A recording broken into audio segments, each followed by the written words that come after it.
오늘은 크리스마스죠. 이날에 교회는 예배를 드리고 잔치도 하고, 그리고 세상에서는 파티를 합니다. 또 여자친구 만나고 남자친구 만나고 또 친구들끼리 모여서 이렇게 즐거운 날로 보내죠. 그러면서 메리 크리스마스 그렇게 인사하기도 합니다. 그런데 크리스마스의 의미를 모르고 메리 크리스마스 한다면 그거는 좀 공허하겠죠. 오늘 말씀의 제목은 첫 번째 크리스마스입니다. 예수님이 태어나신 그날. 첫 번째 크리스마스는 어땠을까? 우리가 한번 상상해 봅시다. 이제 한 여자가 이제 출산 앞두고 있어요. 배가 불러가지고 이제 힘겹게 남편하고 예루살렘 곁에 있는 베들레헴이라는 도시에 이제 막 도착했습니다. 남편의 부축을 받으면서 이제 여성이 가고 있습니다. 아마도 그 베들레헴에 살고 있는 그 친척 집에 아마 머무려고 가는 여정이었을 것입니다. 왜냐하면 그 당시 유대 마을에는요 여관들이 많이 없었거든요. 하지만 유월절, 오순절 이런 수장절이 되면 전 세계에서 유대인들이 몰려오기 때문에 대부분의 유대 가옥에는요 손님을 위한 객실이 있었어요. 게스트룸이 있었어요. 그 객실을 헬라어로 카탈리마라고 하는데 아마도 그 객실에 신세를 지려고 이제 그 여인이 임신한 여인이 마리아가 남편의 부축을 받아서 그 친척의 집으로 찾아갔을 겁니다. 그런데 이미 먼저 온 손님이 있었던 것 같아요. 그래서 누가복음 2장 7절 보니까 여관이 없음으로 그렇게 돼 있거든요. 한글 성경 번역에는. 그런데 사실 우리가 생각한 그 여관이 아닙니다. 돈 내고 방 잡아서 쉬는 그런 여관이 아닙니다. 그 카탈리마라는 단어가 여관이라는 뜻도 되지만 이제 그 손님을 대접하는 그 방을 말하는 거예요. 근데 그게 꽉 이미 차 있는 거예요. 이거 어떡합니까? 이 여인이 이제 점점 고통이 심해지는 거예요. 여보 나을 것 같아요. 아기가 나올 것 같아요. 막 그러는 거죠. 그래서 이 남편 요셉이 안 되겠다 봤더니 그 당시 유대 가옥에는 추울 때는 가축이 집 안에 머물도록 하기 위한 축사가 있었거든요.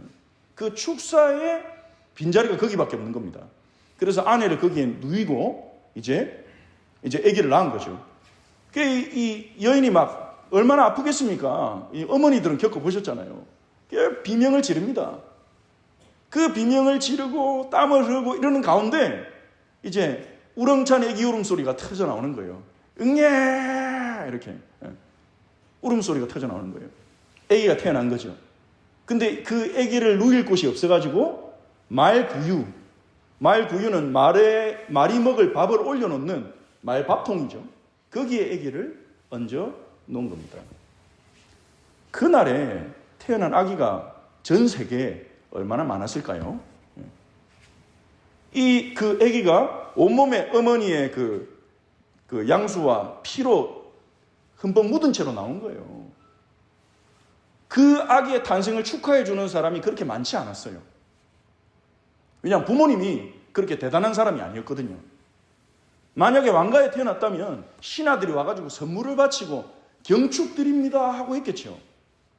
그런데 그 아버지는 목수요, 그 어머니는 이 갈릴리 지역의 가난한 집의 여자였단 말이에요.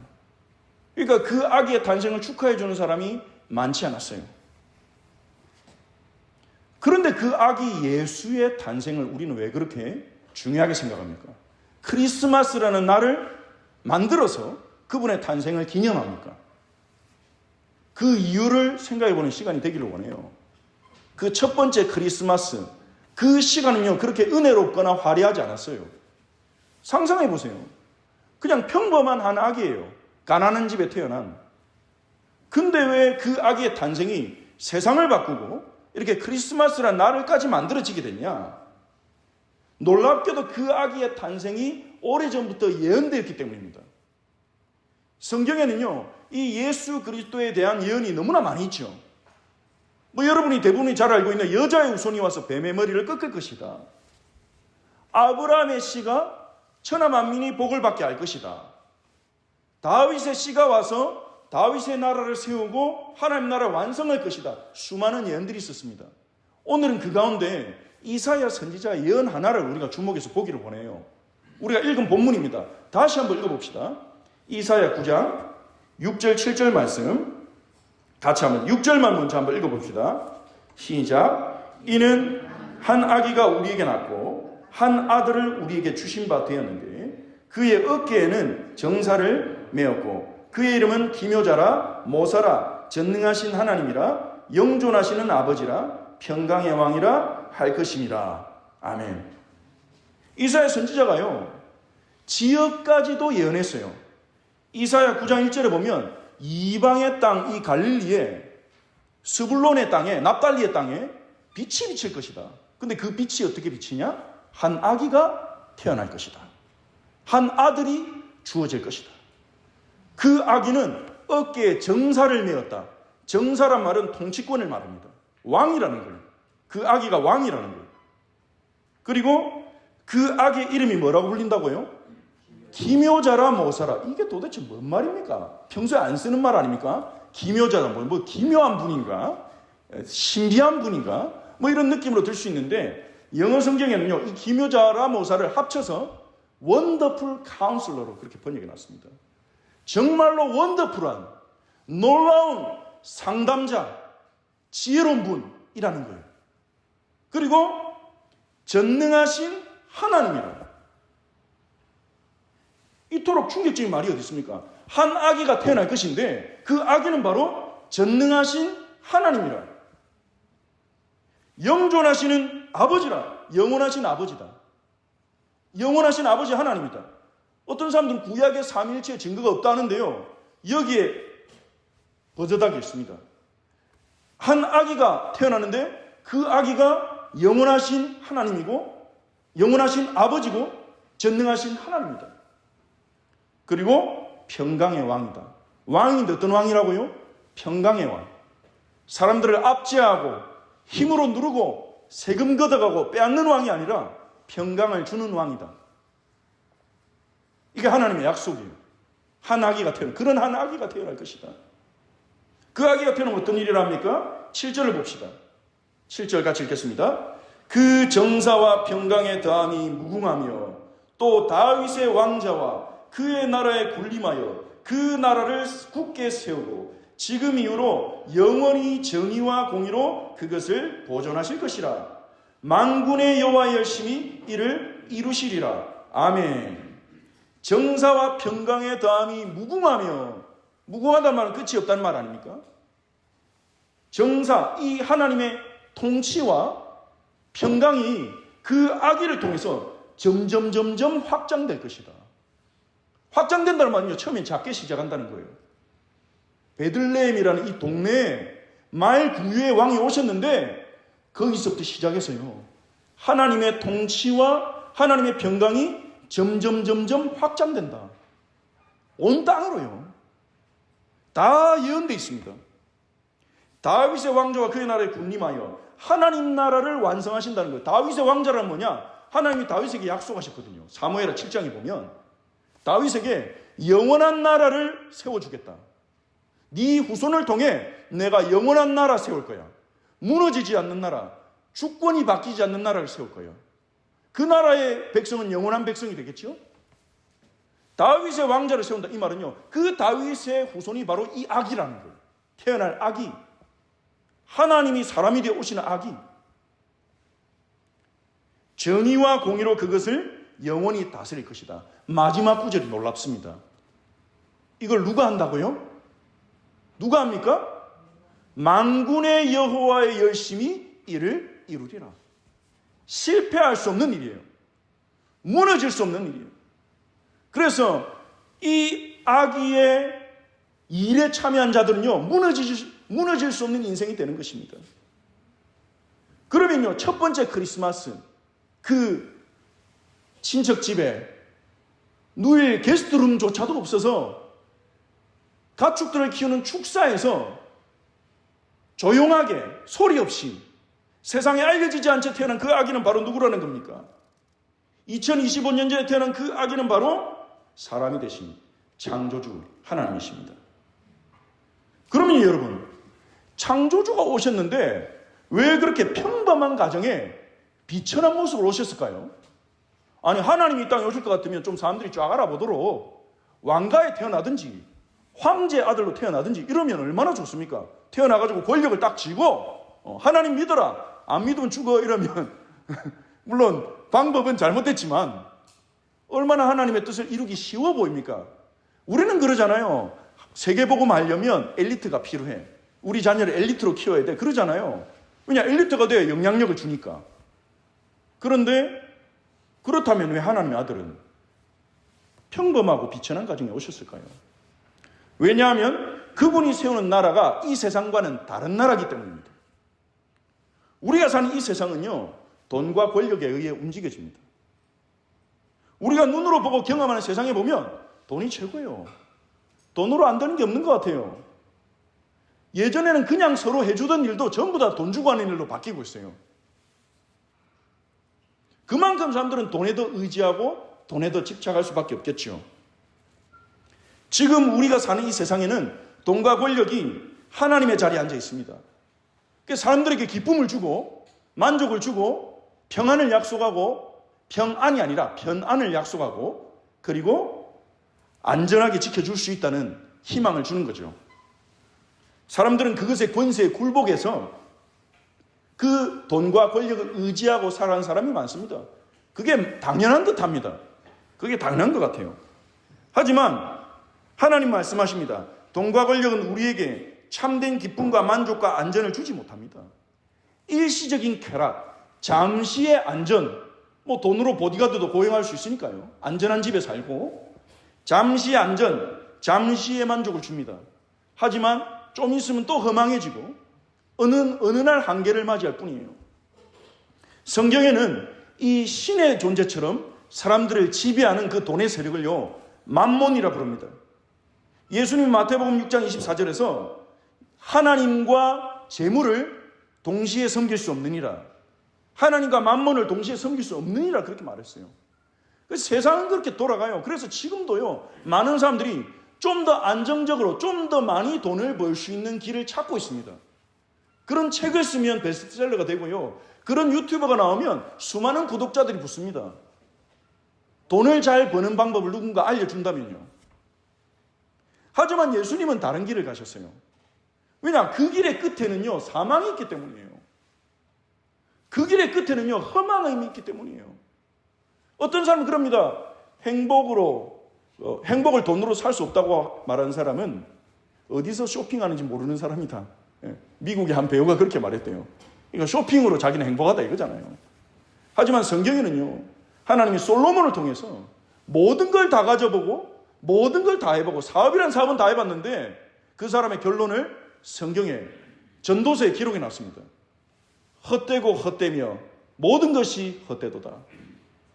그래서 예수님은 다른 길을 여셨어요. 그 다른 길은요, 그냥 예수 믿고 교회 다니면서 세상과 똑같이 살아가는 방식이 아닙니다. 예수님은 가난한 집에 태어나셨어요. 그래서 하나님의 공급하심만 의지하고 사셨어요. 하나님의 공급하심. 그리고 그 하나님의 공급하심으로 가난한 자를 먹이고 돌보셨어요.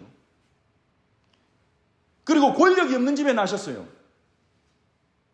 그리고 사랑으로 모든 사람을 섬기셨어요. 예수님은 항상 섬김의 자리로 가셨어요. 나중엔 제자들의 발도 씻어주시지 않습니까?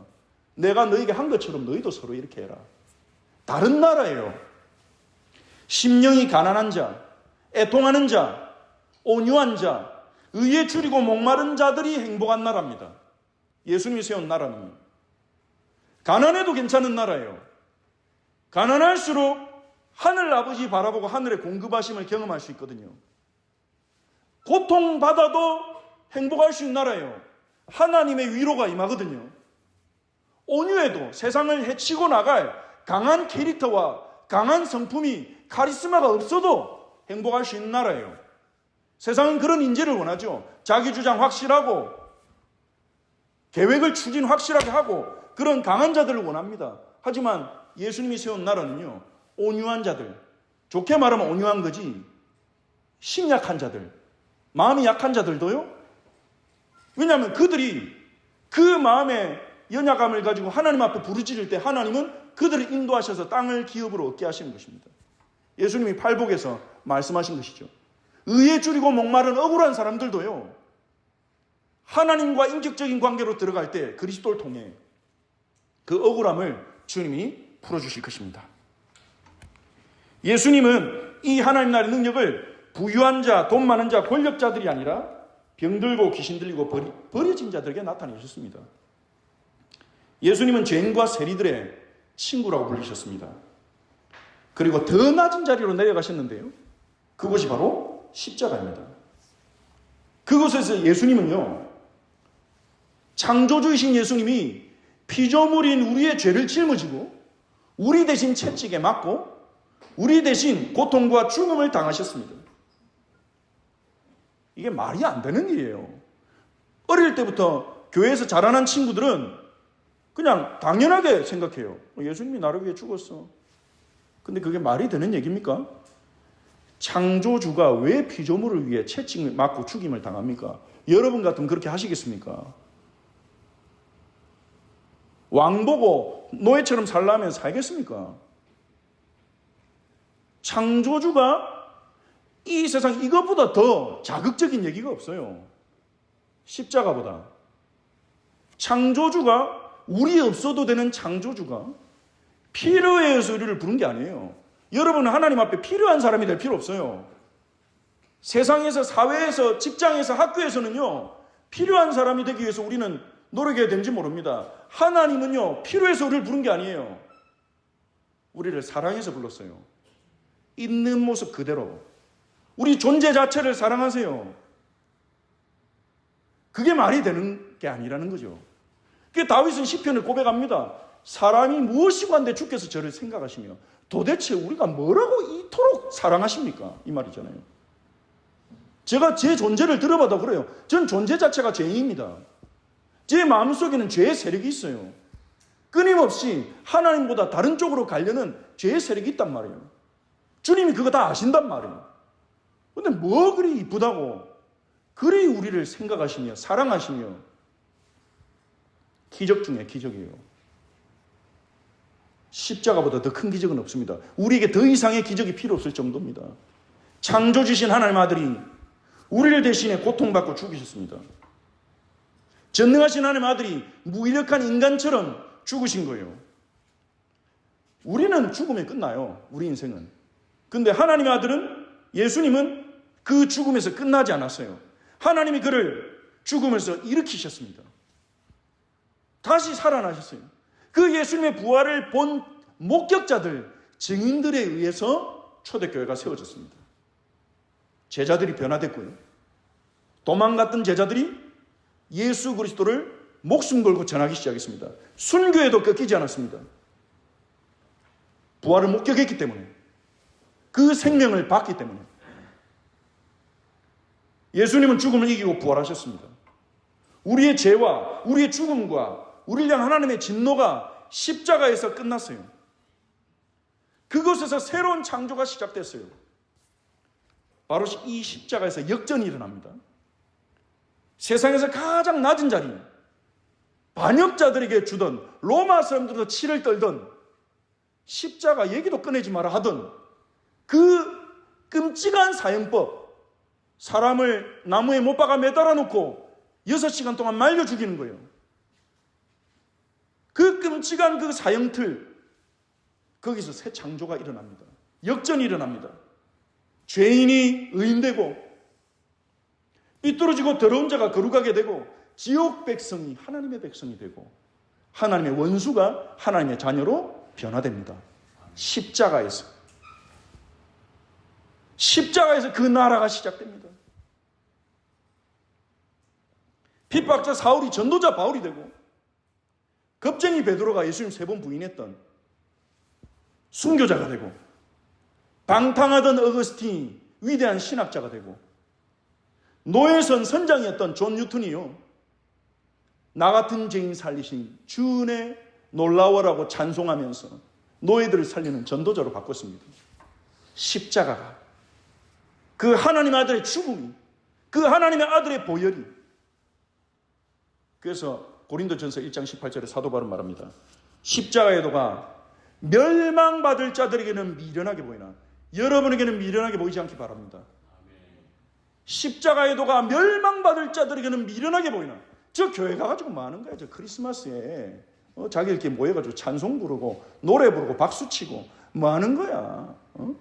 즐거운 음악 틀어놓고 맛있는 거 먹고 신나게 놀아야지. 미련하게 볼 거예요. 구원을 얻은 우리에게는 하나님의 능력이니라. 십자가의 능력보다 더 큰 능력 없어요. 사람 안 바뀐다 하잖아요. 저는 사람 바뀔 수 있다고 믿습니다. 십자가에서. 하나님의 이 십자가에서 죄인을 구원하고 변화시키는 하나님의 통치가 시작됩니다. 하나님이 오래전부터 계획하신 새로운 질서가 시작된 거예요. 어떤 질서입니까? 우리 성경 하나 찾아봅시다. 빌립보서 2장 9절에서 11절입니다. 빌립보서 2장 9절에서 11절입니다. 신약 성경.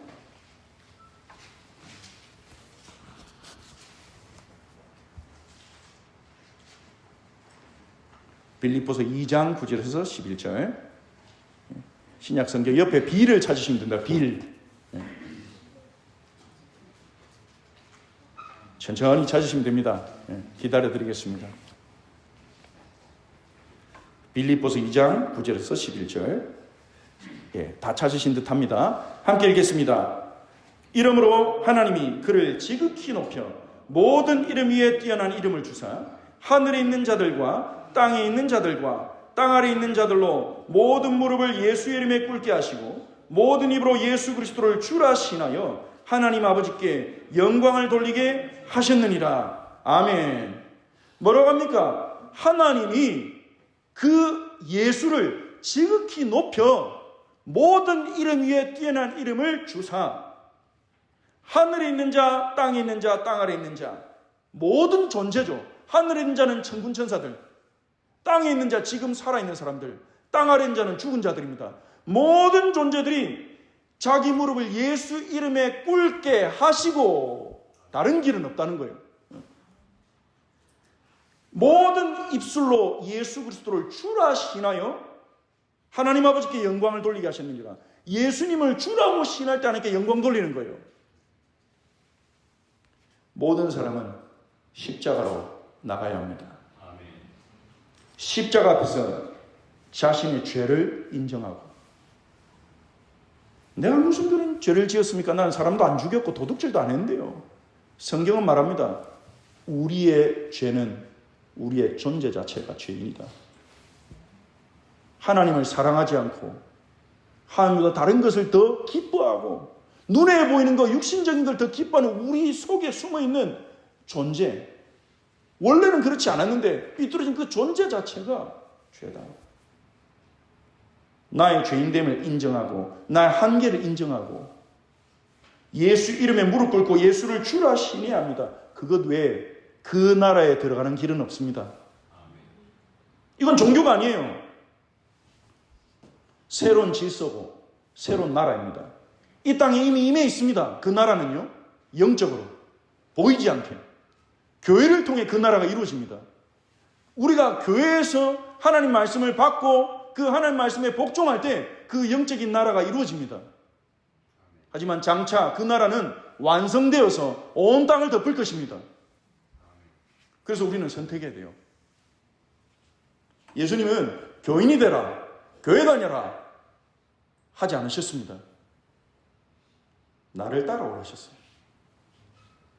예수님의 제자가 될 것인가? 아니면 세상을 따를 것인가? 세상의 원리를 따를 것인가?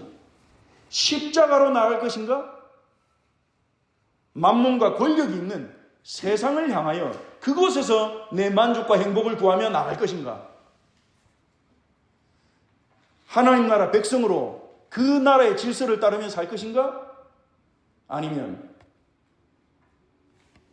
장차 망할 성, 철로 역정에서는 이 세상을 장망성이라고 그러죠. 장차 망할 성, 이 세상 나라의 백성으로 살 것인가?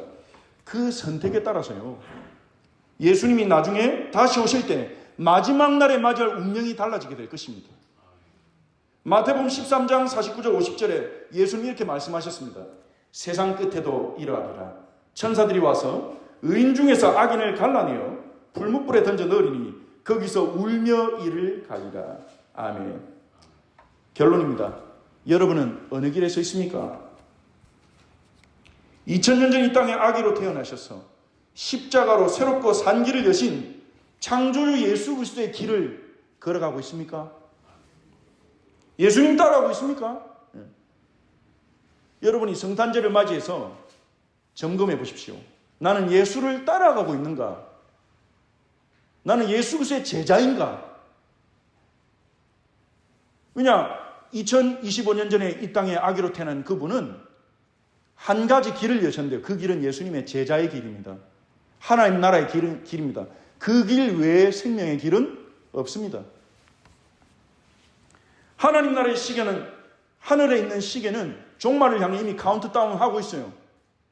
주님은 곧 오겠다 약속하셨습니다. 언제 오실지 몰라요. 하지만 곧 오실 것입니다. 그러므로 날마다 여러분은 예수님을 선택하시기 바랍니다. 예수님을 아는 것을 선택하십시오. 예수님의 가르침을 배우는 것을 선택하십시오. 예수님께 마음을 열고 인격적인 대화를 나누는 시간을 가져보십시오. 주님은 우리의 만문을 두드리고 계십니다. 문만 열면 들어가서 너와 함께 먹고 먹으리라 약속하셨습니다. 예수님이 제시한 목표와 비전이 여러분의 목표와 비전이 된다면 여러분은 영원한 꿈을 찾게 될 것입니다.